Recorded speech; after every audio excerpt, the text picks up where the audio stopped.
Mesdames et messieurs, bienvenue dans ce grand journal Silver Blessing Channel qui retrace l'essentiel de l'actualité tout au long de cette semaine. Parlons tout de suite de religion en Côte d'Ivoire. L'église CMA de la commune de Yopougon, camp militaire à Abidjan, a reçu la visite du président national des églises CMA de Côte d'Ivoire en la personne du révérend Alolé Broupier. Il faut préciser que cette visite a donné lieu à un culte spécial. C'était le vendredi 13 octobre 2017. Plus de détails dans cet élément. L'église CMA de la commune de Yopougon, camp militaire, a vécu un moment fort, un moment fraternel et aussi festif à la gloire du Tout-Puissant. Le temple Chilou a abrité la cérémonie qui marquait la visite du président national dans le district de Yopougon, camp militaire, le vendredi 13 octobre 2017.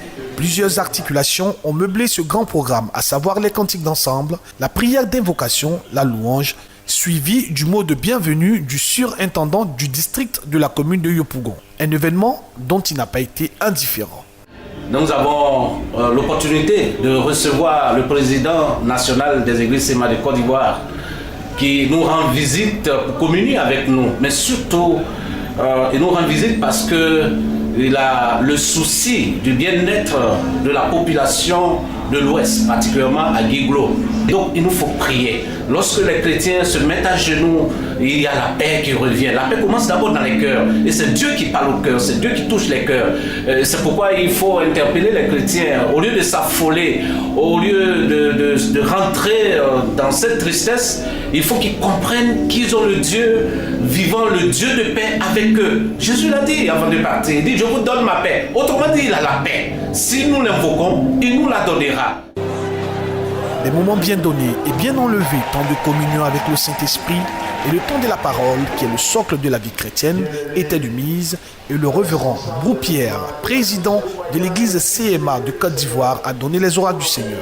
Un message qu'il a bien distillé au peuple. L'homme de Dieu n'a pas manqué de se prononcer sur la nature et l'envergure de l'événement. Quand on est président de l'église CMA de Côte d'Ivoire, notre première responsabilité est de donner une administration à cette église-là. Et cela nous amène souvent à être dans nos locaux, dans nos bureaux. C'est une situation malheureuse qui nous affecte, et particulièrement notre région de Guiglo. La première disposition que nous prenons, c'est de prier. Les hommes vont tout faire si le Seigneur n'agrée. Pas de solution. C'est pour cela que nous prions d'abord les genoux devant notre Dieu pour lui présenter la situation et lui demander de donner une solution durable à cette situation. Et lui, la solution qu'il nous propose, c'est la paix. Et nous cherchons qu'il y ait paix entre peuples autochtones et peuples allogènes. Ce grand programme qui symbolisait la visite du président national dans le district de la commune de Yopougon, camp militaire, s'est achevé par des temps de prière. Nous restons toujours en religion dans ce grand journal. Le dimanche 15 octobre dernier s'est tenue la fête des moissons du ministère Évangile, le temps de la foi en action. C'était au cours d'un culte spécial avec comme invité spécial Nana Afouesso, venu de la ville de San Pedro. Les fidèles du ministère de l'Évangile, le temps de la foi en action, ont vécu un moment spécial le dimanche 15 octobre 2017 lors de la fête des moissons qui s'est tenue à son temple Medfa 6 à Yopougon Mikao. Louanges, adoration, prestations artistiques dont celle du chantre Loukezo étaient au menu de cette célébration des moissons du ministère de l'Évangile, le temps de la foi en action, dirigé par le prophète Dadier Nicodème. L'orateur du jour, le prophète invité Nana Afouesso, venu de la ville de San Pedro, est ensuite monté au pupitre afin d'enseigner le peuple de Dieu. C'est cieux. La Bible dit, apportez à la maison du trésor à votre vos offrandes. Mettez-moi de la sorte à l'épreuve, et vous verrez si je n'ouvre pas pour vous les aiguilles des cieux. Frère, quand les aiguilles des cieux sont ouvertes sur la vie d'une personne, regarde, tu ne peux pas comprendre. Sa vie ne dépend plus de la terre. Même quand il y a la crise dans la nation où il vit, frère, sa vie ne dépend plus de sa nation. Sa vie ne dépend plus de ses relations, même de son travail, son salaire. Je ouvre les cieux et regarde, les gens viendront de toutes parts je dis, les trésors des nations vont courir vers toi. Les gens vont se réveiller pour dire, le Seigneur m'a mis à cœur de te bénir. Le Seigneur m'a mis à cœur de te faire tel don. C'est cela les églises des cieux ouverts sur la vie d'une personne. Créé en octobre 2013, le ministère de l'Évangile Le Temps de la Foi en Action célèbre chaque année sa fête des moissons lors d'un culte spécial organisé sous la houlette de son pasteur fondateur, le prophète Dadier Nicodème. C'est dans une ambiance très fraternelle que cette belle célébration de la fête des moissons édition 2017 s'est achevée.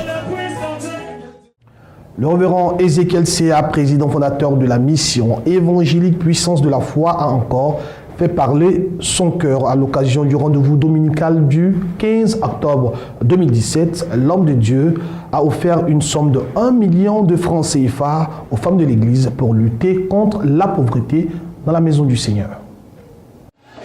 Le révérend prophète Ézéchiel C.A., président fondateur du ministère évangélique Puissance de la foi, a encore fait parler son cœur à l'occasion du rendez-vous dominical du 15 octobre 2017.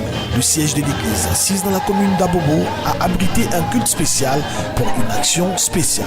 L'homme de Dieu qui a toujours eu à cœur de faire avancer l'œuvre de Dieu veut par la même occasion éradiquer la pauvreté dans l'église qui est une véritable gangrène pour le corps du Christ. À cet effet, ce culte spécial a été organisé pour une remise de dons aux femmes de l'église pour lutter contre la pauvreté, mais avant, la louange a bien assaisonné l'atmosphère.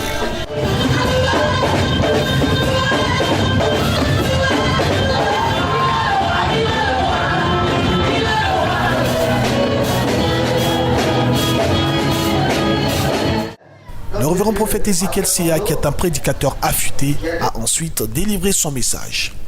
Un sorcier, je ne sais pas d'où tu viendras. Tu attaques à ma fille spirituelle ou à mon enfant spirituel, tu n'as pas l'envie. Oh, parce que la chair, le corps de mes enfants spirituels est ta mère dans la vie.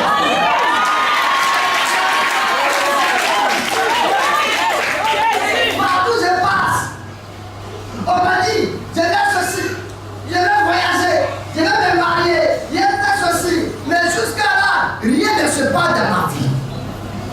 Non, c'est parce que tu n'as pas encore touché le Seigneur. Il faut d'abord chercher à toucher le Seigneur. Lorsque tu touches le Seigneur, il y a plus de malédiction. Une autre articulation très importante, un moment très fort de ce culte spécial qui était la remise de la somme de 1 million de francs CFA par le prophète Ézéchiel C.A. aux femmes de l'église. Un geste fort et symbolique, preuve d'amour qui n'est pas passé inaperçu. C'est mon épouse et moi qui avons réfléchi, qui avons trouvé de remettre soin aux femmes de l'église. Et ce n'est pas la première et la dernière. Nous avons sélectionné parmi ces femmes 3 ou 4 de ces églises qui vont être bénéficiaires de ce montant.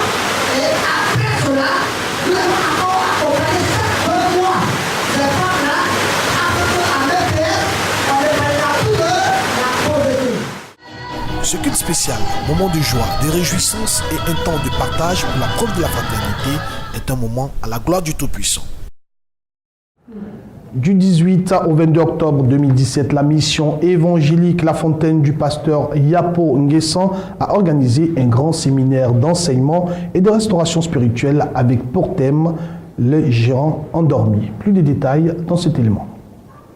Ce sont des moments spéciaux qu'ont vécu le pasteur Yapo Nguessan Vincent et le peuple de la mission évangélique La Fontaine le dimanche 22 octobre 2017. Ce culte spécial célébré au temple MEF d'Abidjan-Trècheville marquait l'apothéose d'un séminaire d'enseignement et de délivrance de 4 jours. À l'occasion, la louange a eu un cachet spécial avec les prestations très enlevées du groupe de louange et du chantre Azaf du Ciel.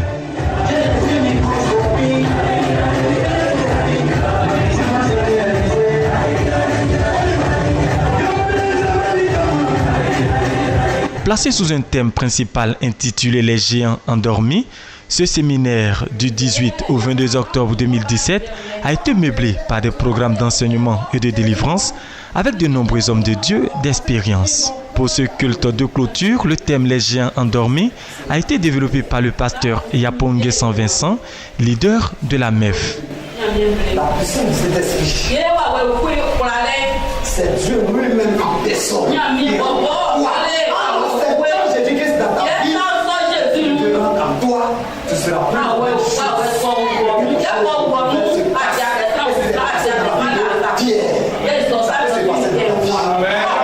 Les raisons de la tenue de ce séminaire, selon son initiateur, le pasteur Yapongue Saint-Vincent, se trouvent dans un besoin profond des chrétiens de prendre conscience de leur statut en Jésus-Christ.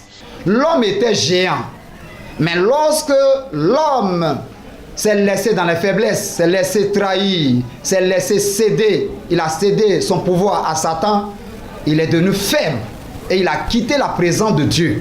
Et la présence de Dieu s'est retirée de lui. Il est devenu faible. Et désormais, celui réellement qui voit, qui rentre en lui-même et que réellement il veut s'approcher de son Créateur, il se repent. S'il se repent, il demande pardon au Seigneur, il confesse et qu'il demande l'appui du Seigneur, le Seigneur va venir à son secours. Parlons à présent de musique dans ce grand journal direction le Bénin. Le Corps du Christ a été témoin du lancement officiel du premier album du chanteur de l'Éternel, Patrice Ablaka alias Donade. C'était le 22 octobre passé. Un album de 7 titres riche en louanges et aussi en adoration en l'honneur de l'Éternel. Le portail signé Bénin TV Bénin.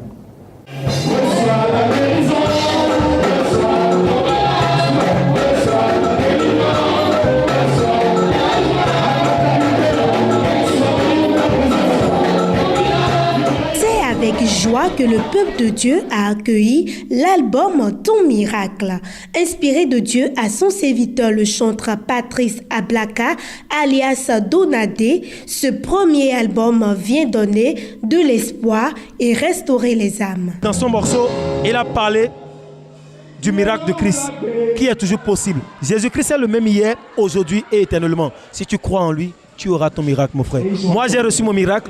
Toi aussi, tu peux avoir ton miracle. Tu peux recevoir ton miracle. Chacun de ces titres relève un défi particulier dans la vie du chrétien. Parce que la Bible déclare que nous périssons faute d'ignorance. Mais toi qui me regardes, lorsque tu vas payer ce CD, tu verras une délivrance, une restauration dans ta vie au nom de Jésus-Christ de Nazareth. Ce grand pas dans le monde discographique chrétien est pour le père spirituel du chanteur le résultat d'une vie bien consacrée. Notre frère est venu de loin, il a écouté les conseils, il a suivi les enseignements de Dieu et il en est où nous le voyons aujourd'hui. Ton Miracle, un album à 7 titres avec une diversité de rythmes pour le bonheur de tous.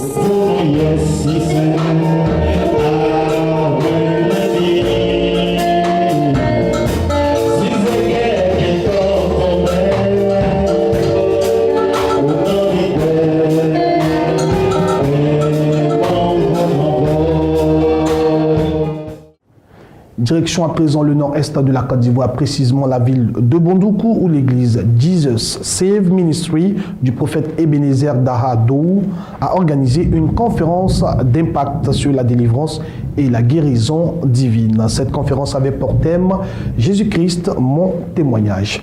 Anissé Kouadio, notre correspondant dans la région, nous fait ici le récit.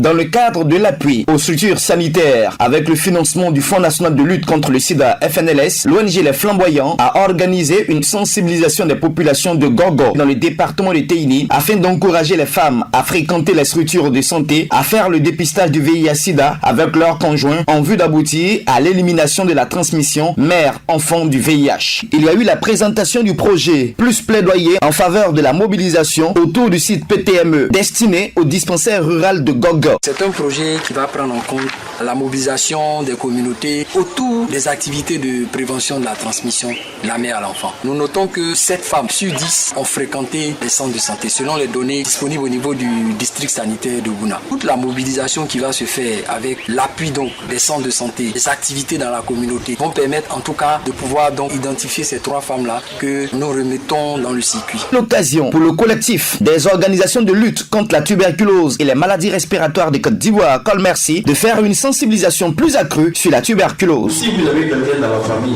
qui tousse depuis plus de 2 à 3 semaines, on va te faire dépistage de la tuberculose. Et puis si c'est ça, on va te soigner gratuitement. Parce que si tu n'es pas allé et que c'est la tuberculose, tu vas contaminer tout le monde.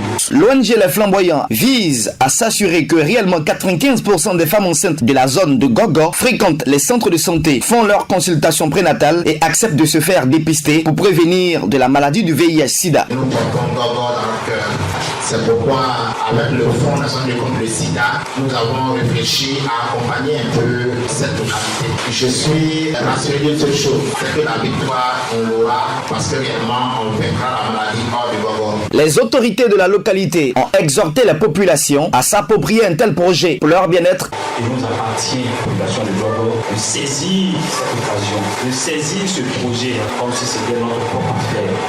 Que notre population soit en bonne santé. Durant cette activité de sensibilisation des populations, il y a eu la présentation du bureau du comité de gestion du centre de santé du dispensaire de Gogo qui va travailler à trouver les ressources nécessaires pour faire fonctionner le dit centre. L'ONG Les Flamboyants intervient précisément dans les domaines de la santé, de l'éducation, de la protection de la femme ainsi que des enfants et dans la formation.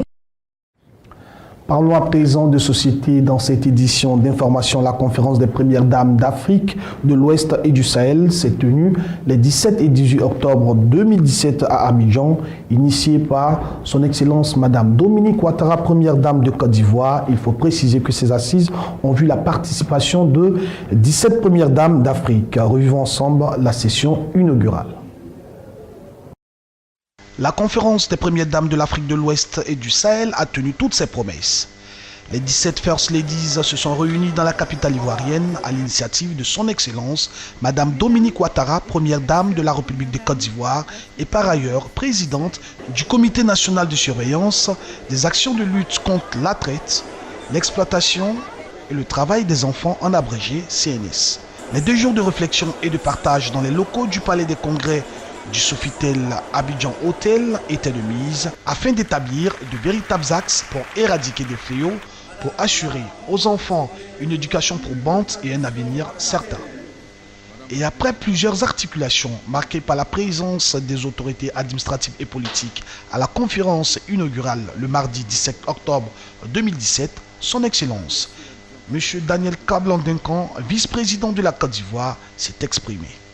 Excellences, Mesdames les Premières Dames, cette initiative est d'autant plus pertinente que la problématique de la protection des enfants constitue l'un des puissants leviers pour atteindre les objectifs de développement durable, en abrégé ODD.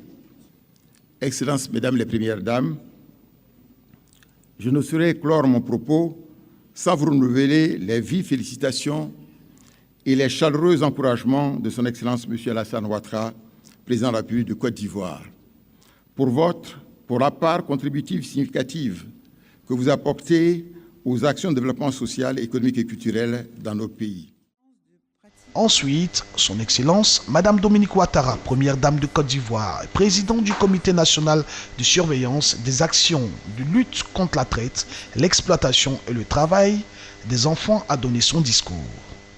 Mes chères sœurs, si j'ai tenu à faire cette conférence sur la lutte contre le travail des enfants avec mes consoeurs, les premières dames, qui font tant pour la protection de nos enfants, je sais que la lutte contre le travail des enfants est déjà traitée au niveau ministériel par tous les pays.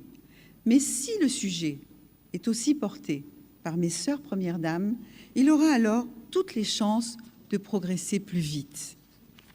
Car lorsqu'une première dame d'un pays choisit de défendre une cause au niveau national, toutes ses sœurs lui emboîtent le pas et ce sujet fait alors des progrès remarquables puisque, comme dit l'adage, ce que femme veut, Dieu le veut.